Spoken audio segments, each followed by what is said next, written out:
नमस्कार, रण क्षेत्र देख रहे हैं आप। आपके साथ मैं हूं लावनी विनीत। बेहद खास मुद्दा आज एक बार फिर आपके बीच लेकर आई हूं। मुद्दा इसलिए खास है क्योंकि यह मुद्दा आधी आबादी से जुड़ा हुआ है, उसके अधिकारों से जुड़ा हुआ है।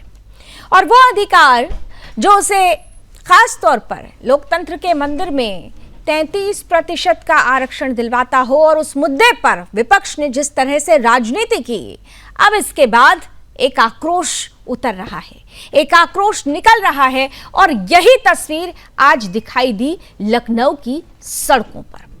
आज सिर्फ एक पदयात्रा नहीं निकली, ये आधी आबादी का आक्रोश था। ये उन महिलाओं की आवाज थी जिन्हें सालों तक सिर्फ वोट बैंक समझा गया, और इस आवाज को आज नेतृत्व दे रहे थे उत्तर प्रदेश के मुख्यमंत्री योगी आदित्यनाथ, जिन्होंने साफ कहा कि अब नारी के सम्मान पर राजनीति नहीं चलेगी। महिला आरक्षण बिल जिस तरह से सदन के अंदर गिर गया, विपक्ष ने जिस तरह से राजनीति की भेंट चढ़ाई, उसके बाद से ही लगातार बीजेपी विपक्ष पर हमलावर है। जन आक्रोश महिला पदयात्रा निकाली जा रही है, और आज जब लखनऊ में यह जन आक्रोश महिला पदयात्रा निकल रही थी, जैसे जैसे तापमान बढ़ रहा था, चिलचिलाती हुई धूप सीधे पड़ रही थी, वैसे वैसे आक्रोश भी बढ़ता हुआ नजर आ रहा था। यह जन आक्रोश महिला पदयात्रा जो लखनऊ की सड़कों पर आज नजर आया, यह उस गुस्से का विस्फोट था जो तब पैदा हुआ जब संसद में महिलाओं को उनका अधिकार देने की बात आई और विपक्ष ने अड़ंगा डाल दिया। देश की महिलाओं को 33% प्रतिनिधित्व देने की बात हुई तो सबसे पहले विरोध की आवाज कहां से आई, ये सबने देखा और सब समझ भी गए। क्यों महिलाओं के हक पर राजनीति हुई, क्यों हर बार अगर मगर का जाल बुना गया। मुख्यमंत्री योगी आदित्यनाथ ने साफ तौर पर कहा कि जो कुछ भी हुआ वो सिर्फ हमला नहीं था। जिस तरीके से महिलाओं के अधिकारों पर डाका डाला गया, ये सीधे सीधे बताता है कि विपक्ष की नीयत में खोट है। योगी जी जो कह रहे थे वो सिर्फ हमला नहीं था, आज विपक्ष को आड़े हाथों ले रहे थे, लेकिन वो आईना दिखा रहे थे विपक्ष को। संसद में जो हुआ उसे उन्होंने द्रौपदी के चीरहरण जैसा बताया, और ये तुलना यूं ही नहीं आई, क्योंकि इतिहास इस बात का साक्षी है कि जब जब महिलाओं के अधिकार की बात आई है, वोट बैंक की राजनीति बीच में आ गई है। याद होगा आपको, जहां एक बुजुर्ग महिला शाबानो न्याय की बात हुई थी, लेकिन सियासी दबाव में भी उस न्याय को ही कुचल दिया गया। और बीजेपी ये कह रही है कि आज भी विपक्ष की वही मानसिकता महिलाओं के अधिकारों का हनन कर रही है, वही मानसिकता आज एक बार फिर सामने आ रही है। लेकिन बीजेपी ये साफ तौर पर कह रही है कि विपक्ष चाहे कितनी भी कोशिशें कर ले, सरकार की नीयत आधी आबादी को लेकर स्पष्ट है। आज की सरकार नारे नहीं निर्णय लेती है। घर घर गैस कनेक्शन, बेटियों की शिक्षा, महिलाओं की सुरक्षा, आर्थिक सशक्तिकरण, यानी जो काम दशकों तक नहीं हुआ वो आज जमीन पर दिख रहा है, और यही बात विपक्ष को चुभ रही है। वो सवाल उठा रहे हैं कि ये चुनावी स्टंट है, लेकिन सवाल ये है कि अगर महिलाओं को अधिकार देना स्टंट है तो फिर विरोध क्या है। अगर सशक्तिकरण राजनीति है तो फिर दशकों तक आखिर विपक्ष ने चुप्पी क्यों साध रखी थी। तो रण क्षेत्र में आज इसी पर एक असली टकराव होगा। एक तरफ संकल्प है तो दूसरी तरफ संदेह है, एक तरफ नारी सशक्तिकरण है तो दूसरी तरफ राजनीतिक बहाने हैं। खुलकर करेंगे आज बात, क्योंकि मुद्दा आधी आबादी से जुड़ा हुआ है। आज के अतिथियों से आपका परिचय कराऊं उससे पहले, क्योंकि देखिए बात निकली तो दूर तलक गई। एक तरफ मुख्यमंत्री योगी आदित्यनाथ विपक्ष पर हमलावर हुए तो दूसरी तरफ सपा प्रमुख अखिलेश यादव भी प्रतिवाद करने से नहीं चूके। कह रहे हैं कि ये पदयात्रा नहीं है, ये दरअसल विपक्ष में आने की प्रैक्टिस है, क्योंकि विपक्ष ही पदयात्रा करता है।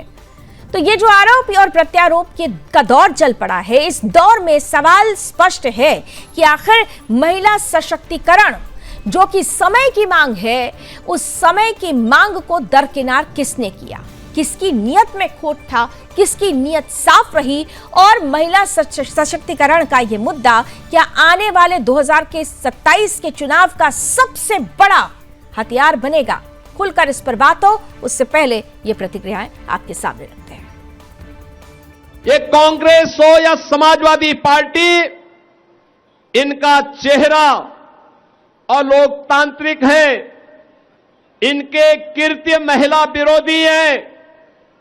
इनके सामने प्रधानमंत्री मोदी जी ने जो विकल्प दिया था अपनी महिला विरोधी छवि को समाप्त करने के लिए, उसका इन्होंने नाजायज दुरुपयोग करने का प्रयास किया है। और आज इसीलिए देश भर में आधी आबादी कांग्रेस और उनके सहयोगी दलों के महिला विरोधी आचरण के खिलाफ सड़कों पर आंदोलन कर रहा है। सुना है कि पदयात्रा हो रही थी लखनऊ में, और इतनी भीषण गर्मी में कोई काला चश्मा नहीं लगाया था। और ये जो पदयात्रा थी वो प्रैक्टिस है कि विपक्ष में ऐसे ही आंदोलन करना पड़ेगा इनको। ये पहली सरकार है जो सरकार में रह करके विपक्ष की प्रैक्टिस कर रही है। इससे पहले शायद किसी ने अपने ही कानून के लिए, अपने ही बनाए हुए कानून के लिए इतना संघर्ष नहीं किया होगा जितना ये सरकार संघर्ष कर रही है। जिस ढंग से प्रदेश की महिलाएं आक्रोशित होकर सड़कों पर निकली हैं, ये महिलाओं का आक्रोश कोई साधारण आक्रोश नहीं। हम सब जानते हैं कि जब शक्ति आक्रोशित होती है, चाहे मां दुर्गा के रूप में, चाहे मां काली के रूप में, और आज ये महिला शक्ति जब सड़कों पर अपना आक्रोश प्रकट कर रही है, तो कांग्रेस और समाजवादी पार्टी के लिए ये चेतावनी नहीं है, ये उनके लिए एक सफाई की आखिरी घंटी बज गई है। महिलाओं ने जता दिया है कि प्रदेश की आधी आबादी अपने हक और हुकूक को लेकर के रहेगी। माननीय प्रधानमंत्री नरेंद्र मोदी जी ने जैसे देश के संबोधन में टेलीविजन के माध्यम से कहा था कि महिलाओं का अधिकार हम दिला करके रहेंगे, आज प्रदेश की, देश की आधी आबादी महिला आक्रोश के माध्यम से ये तय कर चुकी है कि आने वाले चुनाव में हम कांग्रेस और समाजवादी पार्टी का पूरी तरह से सफाया करेंगे। मैं देखो यही कहूंगी कि जो महिलाओं का उन्होंने अपमान किया संसद में, इतना उत्सव जैसा माहौल था महिलाओं में, इतनी वो उत्साहित थी कि बिल पास हो जाएगा और 33% हमें आरक्षण मिल जाएगा तो हम भी विधानसभा में और संसद में बैठेंगे। लेकिन राहुल गांधी ने और अखिलेश यादव जी ने इस बिल को गिराया ही नहीं, उनको मैं थपथपा के खुशी मनाई कि हमने ये बिल गिरा दिया। वो महिलाओं को नहीं चाहते, वो केवल अपने घर की महिलाओं को चाहते हैं। साथियों, आपका जोश दे करके मुझे लगता है कि महिलाओं में कितना आक्रोश भरा हुआ है। साथियों, नारी का उत्थान, नारी का सम्मान भाजपा की यही पहचान है। प्रधानमंत्री नरेंद्र मोदी जी के नेतृत्व में सारी नारी के सशक्तिकरण के लिए लगातार हमारी सरकारें काम कर रही हैं, चाहे वो दिल्ली की सरकार हो और चाहे उत्तर प्रदेश की सरकार हो। नारी शक्ति वंदन अधिनियम का उद्देश्य देश की माताओं बहनों को नेतृत्व का अधिकार देना था, ताकि संसद और विधानसभाओं में 33% सीटों पर महिलाओं चुनाव लड़ सके और नीति निर्माण में उनकी भागीदारी सुनिश्चित हो सके। देश की 50% जो महिलाएं हैं उनका श्राप लगेगा और सपा, कांग्रेस, डीएमके, टीएमसी भस्म होंगे उसमें। और 2027 में यूपी में तो समाजवादी पार्टी का सुपड़ा साफ हो जाएगा। जो अपनी पत्नी को सांसद तो बनवा लिए श्री अखिलेश यादव जी, बाकी महिलाएं सांसद नहीं बन सकती, विधायक नहीं बन सकती। उसका समर्थन न करके उन्होंने अपराध किया है। और श्री राहुल गांधी, जिन्होंने अपनी मां को सांसद बनाया, अपनी बहन को सांसद बनाया, लेकिन संसद में खड़े होकर के विरोध करके जिस तरह से महिलाओं का अनादर किया, अपमान किया, उनके सम्मान से खिलवाड़ किया, इसकी कीमत इनको चुकानी पड़ेगी। जो सपना प्रधानमंत्री माननीय नरेंद्र मोदी जी और गृह मंत्री माननीय अमित शाह जी ने जो देखा है कि 33% रिजर्वेशन महिलाओं को आगामी लोकसभा चुनाव 2029 में उनको दिया जाए, लेकिन समाजवादी पार्टी और कांग्रेस के लोगों ने विरोध किया, जिसको लेकर के पूरे देश में महिलाओं में गुस्सा है कि जब वोट लेना होता तो हमारे पास आते हैं आधी आबादी के पास, और आधी आबादी के जब हिस्से की बात आती है तो ये हमारा विरोध करते हैं। तो सवाल यही है कि महिला सशक्तिकरण की बात हो रही है, तो फिर विपक्ष इस पर इफ एंड बट्स क्यों कर रहा था?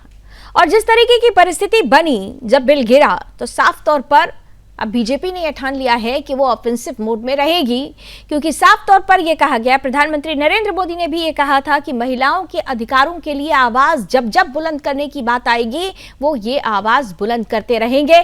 बीजेपी इस आवाज को बुलंद करेगी और एक बार फिर से जन आक्रोश महिला पदयात्रा में वही आक्रोश न केवल महिलाओं में नजर आया बल्कि योगी आदित्यनाथ के तेवर में भी नजर आया। उन्होंने तो यहां तक कह दिया कि संसद में जो हुआ वो द्रौपदी के चीरहरण के समान था। ये बयान सुनिए और फिर शुरू करते हैं आज की चर्चा। जो दृश्य वास्तव में सदन के अंदर इंडी गठबंधन का रहा है, Congress, Samajwadi party, TMC, DMK का रहा है, यह पूरी तरीके से एक बार उस दृश्य की ओर ध्यान आकर्षित करता है जो भरी सभा में द्रौपदी का चीरहरण जैसा दृश्य था। स्वागत करते हैं अब आज के पैनलिस्ट का। भारतीय जनता पार्टी का पक्ष रखने के लिए रत्नाकर सिंह जी आ चुके हैं, समाजवादी पार्टी का पक्ष रखेंगे अशोक यादव जी, कांग्रेस से हमारे साथ तनु पोद्दार जी हैं और साथ ही साथ पॉलिटिकल एक्सपर्ट विश्वनाथ मिश्रा जी भी इस पैनल का हिस्सा हैं। आप चारों का बहुत बहुत स्वागत है। और रत्नाकर जी, आपके साथ ही शुरुआत करते हुए, भाई आप लोग तो बहुत डिफेंसिव नहीं ऑफेंसिव मोड में नजर आ रहे हैं, क्योंकि ये सीधे सीधे स्पष्ट कर दिया गया था भारतीय जनता पार्टी की तरफ से कि महिलाओं के साथ ये अन्याय करने वाले जो हैं उनके खिलाफ आवाज बुलंद होगी। आप आवाज बुलंद कर रहे हैं, पैदल जो पदयात्रा है, आक्रोश पदयात्रा है, वो भी हम देख रहे हैं कि किस तरीके से आगे बढ़ रही है। लेकिन अखिलेश यादव ये कह रहे हैं कि दरअसल ये तो प्रैक्टिस है, विपक्ष करता है ये पदयात्रा और उसकी प्रैक्टिस अभी से शुरू कर दी गई है बीजेपी की तरफ से। रत्नाकर जी। देखिए लावनी जी, विपक्ष जो है जिस तरह का कृत्य किया है सदन में, जिस तरह से महिलाओं को आधी आबादी जिसका उसको पूरा हक देने का काम हम लोगों ने किया, और हम चाह रहे थे कि नारी वंदन अधिनियम जो है वो यथाशीघ्र जो है लागू हो और नारियों को और हमारी माताओं को, बहनों को जो है उनको अधिकार मिले। लेकिन बड़ी अजीब विडंबना देखने को मिली कि सदन के अंदर जब यह बिल गिरा तो विपक्ष के नेता ताली बजा करके और हंस रहे थे। मतलब राजनीति की वो आप लोग पराकाष्ठा आप समझ सकती हैं कि वो निम्न स्तरीय पराकाष्ठा इसको कह सकते हैं कि ये राजनीति में देखने को मिला। खोखले वो नारे लगाते हैं, ये लड़की हूं, लड़ सकती हूं, इस तरह के नारे लगाने वाले, अगर लड़कियों को सशक्त बनाने का इनका इरादा था, अगर लड़कियों को मजबूत करने का इनका इरादा था, तो इनको तो नारी वंदन अधिनियम जो है वो संशोधन बिल जो है निश्चित रूप से पास कराना था। देखिए, ये पूरी तरह से विपक्ष आज नहीं चाहता है, और इस पे खास तौर से वो पार्टियां नहीं चाहती हैं जो परिवारवाद में लिप्त है। परिवारवाद वाली पार्टियां अपनी बहन को, कांग्रेस के राहुल गांधी की बहन प्रियंका गांधी सदन में आ चुकी हैं। परिवारवादी वाली पार्टी आरजेडी, लालू प्रसाद की बेटी, वो सदन में आ चुकी हैं। परिवारवाद वाली पार्टी समाजवादी पार्टी, उनकी पत्नी सदन में आ चुकी हैं। तो ये अपने परिवार के लोगों को तो संसद में लाना चाहते हैं, लेकिन आम जनता जो लोगों के लिए लड़ती है, जो लोगों को के हित के लिए जमीन पे उतर के काम करती है, ये कभी नहीं चाहते कि वो जो है सदन में आए, क्योंकि अगर वो सदन में आएंगे तो ये परिवारवाद वाली पार्टियों की बहन, बेटी और बहुएं जो है वो सदन से बाहर चली जाएंगी।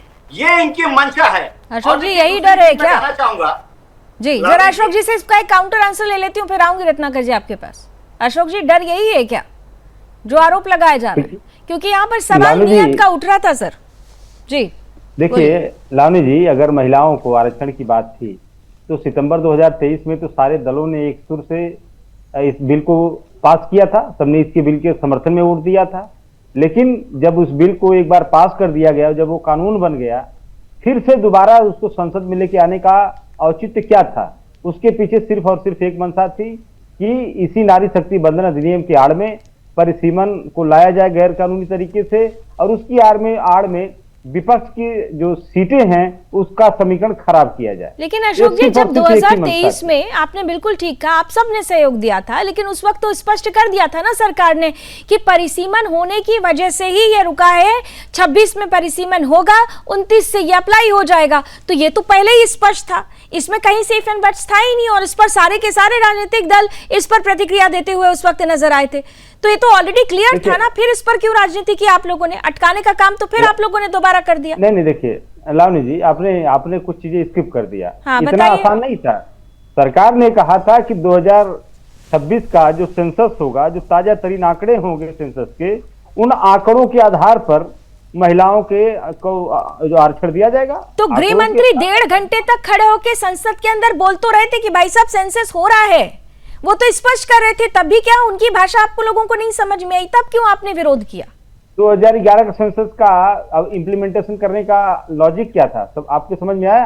किसी की समझ में नहीं आया। 2011 का सेंसस क्यों, जब 2026 में सेंसस चल रहा है तो ताजा आंकड़ों के आधार पर, सेंसस के आधार पर जो लागू किया जाता। और अगर इतना जल्दी भाजपा को, लावनी जी, तो हम लोग तो मांग कर रहे हैं कि 543 जो लोकसभा की एग्जिस्टिंग सीटें हैं, इन 543 में से 33% आरक्षण दे दिया जाए। अगर विपक्ष का कोई रत्नाकर जी काउंटर आंसर हटता है तो बताएं। फेस ऑफ 543 में से नहीं देंगे आरक्षण। 543 में से अगर आरक्षण देने की बात हो तब तो पीछे छुप जाएंगे महिलाओं के। रत्नाकर जी दीजिए जवाब जल्दी से, तनु जी के पास जाना है। इस तरह का प्लेटफॉर्म तैयार किया गया सिर्फ और सिर्फ। मैं अपनी बात रख लूं? ठीक है अशोक जी, जवाब ले रही हूं उनसे। बताइए रत्नाकर जी। इन्होंने कहा कि जब 2023 में नारी वंदन अधिनियम जो है वो पारित हो गया तो फिर इसको संशोधन बिल लाने की क्या आवश्यकता?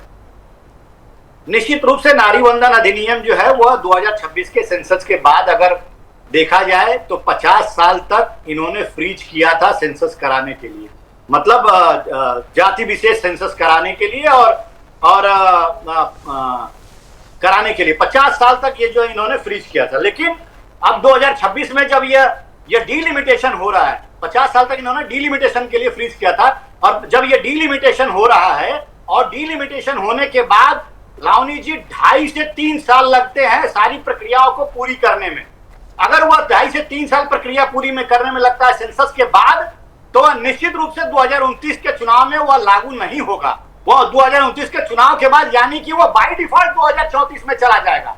लेकिन अगर हम यह संशोधन करके लाते हैं इस बिल को, तो ये 2029 में ही हमारे महिलाओं को उसका फायदा मिल सकता है। लेकिन इन्होंने वो किया नहीं, क्योंकि राजनीतिक इच्छा शक्ति की इनकी कमी है। और राजनीतिक इच्छा शक्ति की बात मैं कह लूं तो 1996 से 2003 तक 6 बार महिला आरक्षण बिल को पारित करने की कोशिश की गई, लेकिन इनकी वजह से, रुकावटों की वजह से इन्होंने विरोध किया।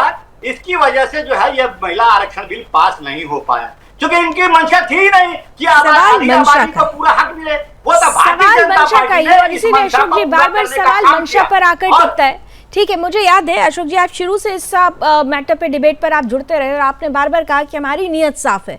यहाँ नीयत का ही तो खेल है सब, और नीयत के खेल में ही फंस गया महिला आरक्षण बिल। और यहाँ पर अब कहीं ऐसा तो नहीं, तनु आपके पास अब आऊंगी।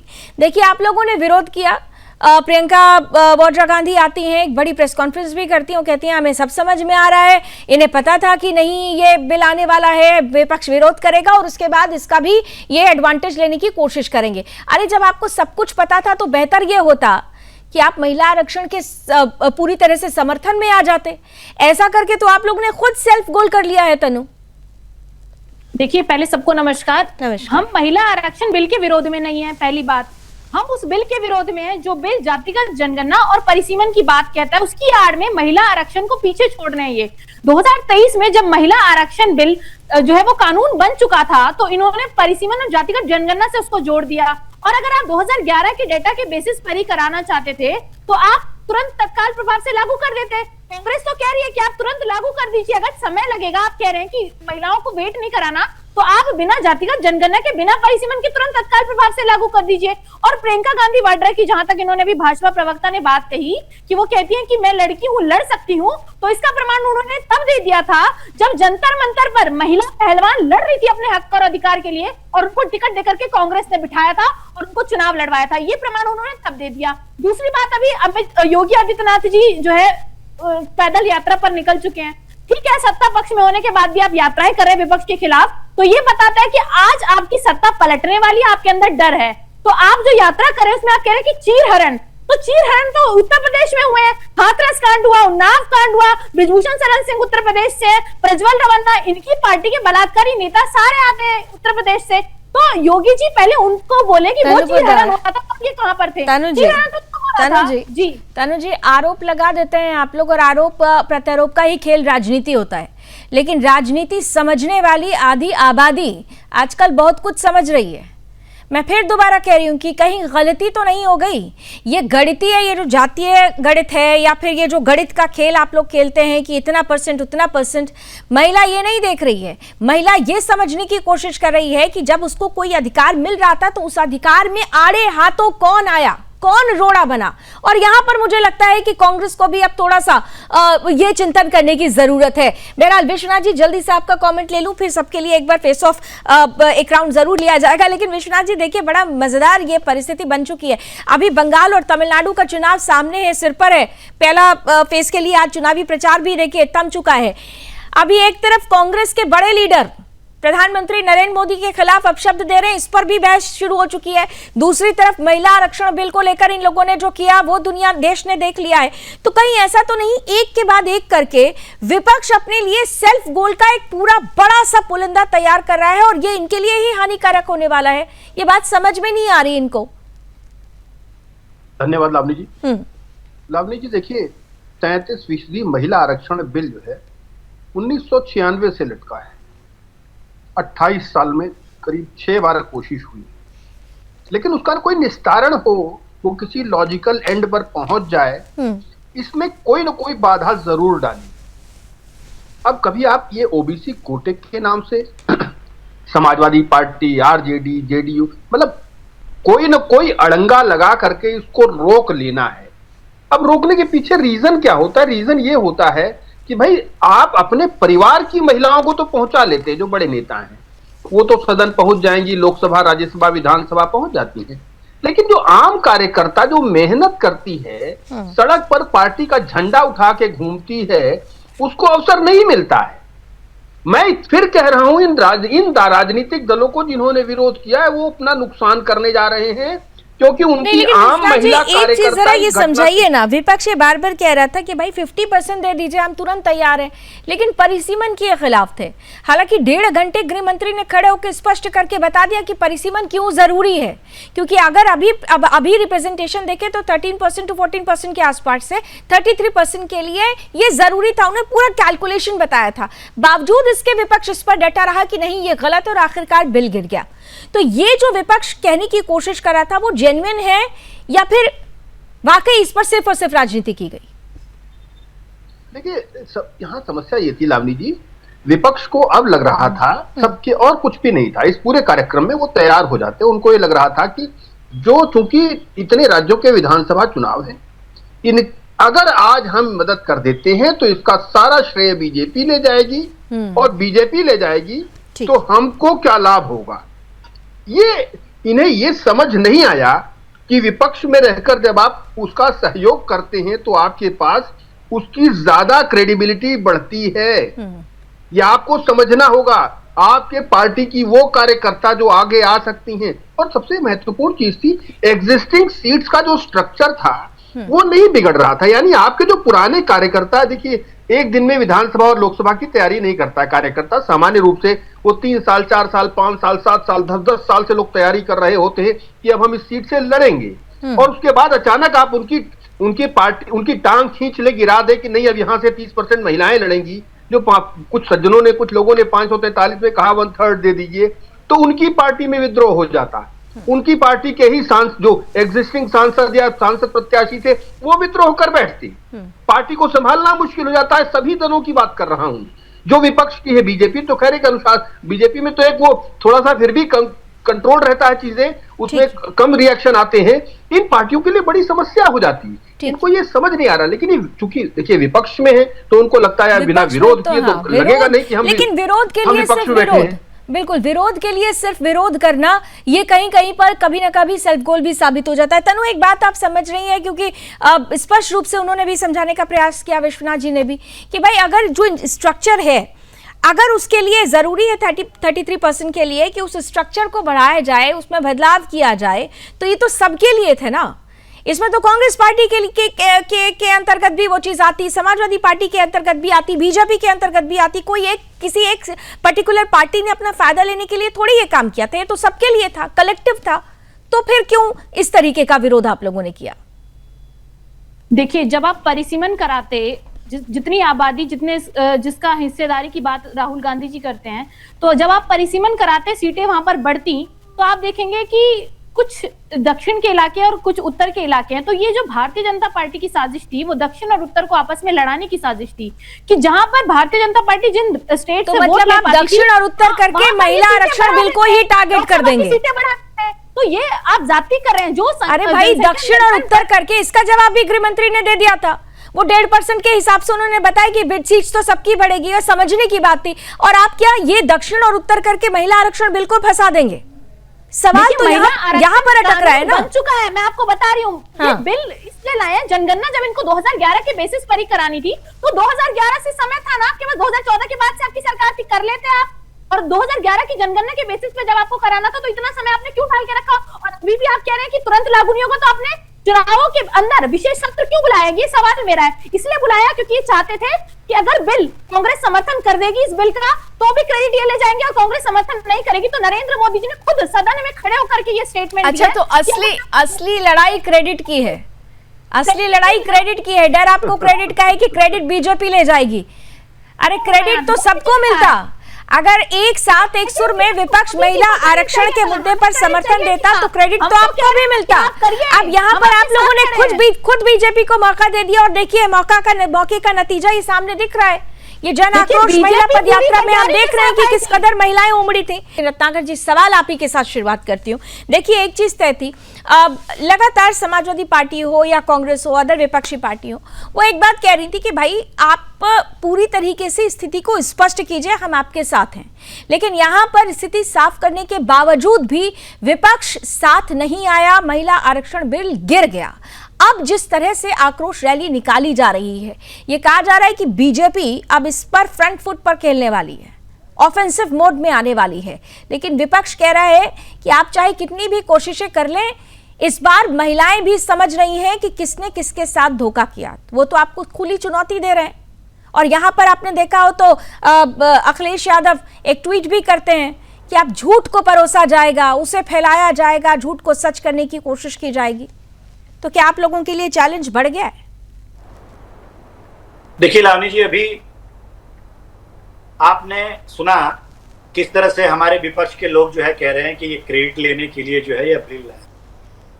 पहले मैं क्रेडिट के ऊपर ही स्पष्ट कर दूं, प्रधानमंत्री जी ने सदन में कहा कि भले ही आप इसका क्रेडिट ले लीजिए, मैं एक प्लेन चेक देता हूं, ब्लैंक चेक देता हूं, जो आप उसको भर लीजिए, और मैं सरकारी पैसे से आप लोगों का फोटो, अगर यह बिल पास होता है तो इस बिल को पास करने में आपकी सहभागिता है, ऐसा मैं न्यूज।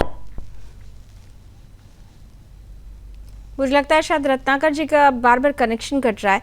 ये मैं एक बार जरा ये ट्वीट पढ़ना चाहती हूँ। अखिलेश यादव ने लिखा हुआ है कि एक बार फिर से दूर दूर से लोगों को जुटाया जाएगा, एक नहीं बार बार झूठ बोलो पाठ पढ़ाया जाएगा, झूठ के महादरवाजे से झूठ का झंडा उठाया जाएगा, अपनी करतूतों को काली सड़कों पर चलाया जाएगा। ये जो ये ट्वीट बहुत कुछ कहने की कोशिश है अशोक जी। रत्नाकर जी से इसका जवाब लेती, हालांकि शायद वो डिस्कनेक्ट हो गए, कोशिश की जा रही है दोबारा जुड़ने की। लेकिन ये देखिए, आप कितने भी ट्वीट्स कर लें, लेकिन सच्चाई तो ये है ना कि महिला आरक्षण बिल पर आप लोगों ने साथ नहीं दिया। ये जातीय डायनेमिक्स का जो गणित था उसे सेट करने की कोशिश, फिर ओबीसी का मुद्दा, फिर उसके बाद परिसीमन का मुद्दों पर मुद्दा लाया गया, लेकिन महत्वपूर्ण मुद्दे पर किसी का ध्यान नहीं गया। डर किस बात का था? सिर्फ मुझे ये जानना है कि डर किस बात का था? डर किसी बात का नहीं, डर सिर्फ इस बात का है कि हमारे देश की महिलाओं के साथ हमारे देश की महिलाओं के साथ धोखा किया जा रहा है। डर इसी बात का था, और वही हुआ। अगर महिलाओं को आरक्षण देना ही था तो विपक्ष ने पूरा सदन में बोला, सारे विपक्ष के दलों ने कहा कि तत्काल आरक्षण दे दिए, एक नोटिफिकेशन जारी करिए कि जो वर्तमान की एग्जिस्टिंग सीटें हैं 543, उसमें से 33% आरक्षण महिलाओं को तत्काल देते हैं। नहीं तो बता तो दिया उन्होंने, कितनी बार बताते हैं कि भाई कैलकुलेशन को समझने की जरूरत है।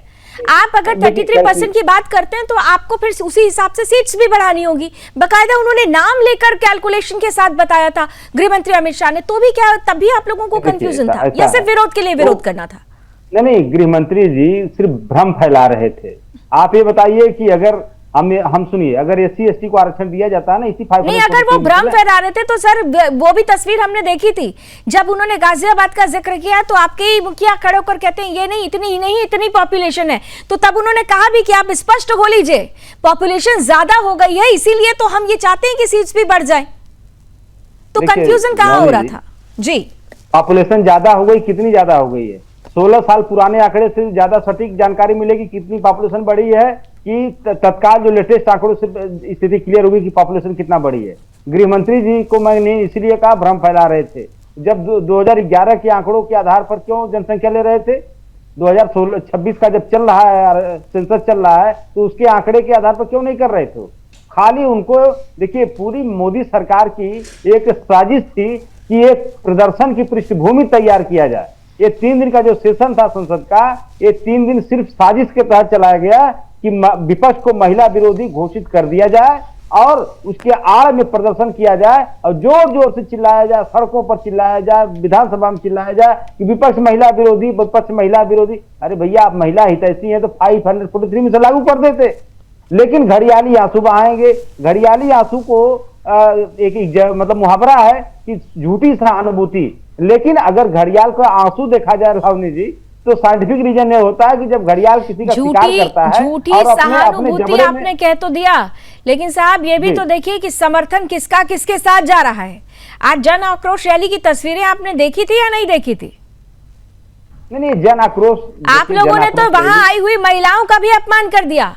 अगर अखिलेश यादव ये लिखते हैं कि अब लोगों को बाहर से बुलाया जाएगा, तो ये कितनी शर्मनाक बात है कि वो महिलाएं जो तपती धूप में अपना आक्रोश व्यक्त कर रही हैं, ये कहने की कोशिश की जा रही है कि उन्हें बाहर से बुलाया जाएगा। आप तो अब भी महिलाओं का अपमान करने से बाज नहीं आ रहे और फिर आप कहते हैं कि आप महिलाओं के हितैषी हैं। रत्नाकर जी काउंटर आंसर कीजिए, फिर तनु जी के पास जाऊंगी। अब वो कह रहे हैं कि आप लोगों ने सिर्फ और सिर्फ अटकाया भटकाया है, मौके का फायदा उठाया। जी देखिए, कितना अच्छा होगा अगर भविष्य में महिलाएं जब किसी भी निर्णय, कोई भी सदन में अगर निर्णय का प्रस्तावना आता है और निर्णय लिया जाता है, कोई कानून बनता है, तो उनकी सहभागिता जो है, बिना उनके इजाजत के, बिना उनके सहभागिता से कोई कानून नहीं पास हो सकता। कितना अच्छा ये चीज होगा पूरे देश के लिए, की महिलाओं के लिए, कि उनकी सहभागिता जो है सुनिश्चित किया जाए सदन में। इसके बाद आपके पास लेकिन यही ये जो विपक्ष के लोग हैं, जब हम लोगों ने 3 दशक के बाद इस महिला आरक्षण बिल को पारित किया, तो उस समय कह रहे थे कि भाई आपने महिला आरक्षण बिल तो लाया, लेकिन लागू करेंगे कब, लागू करेंगे कब? तभी वही चिल्ला रहे थे ये लोग।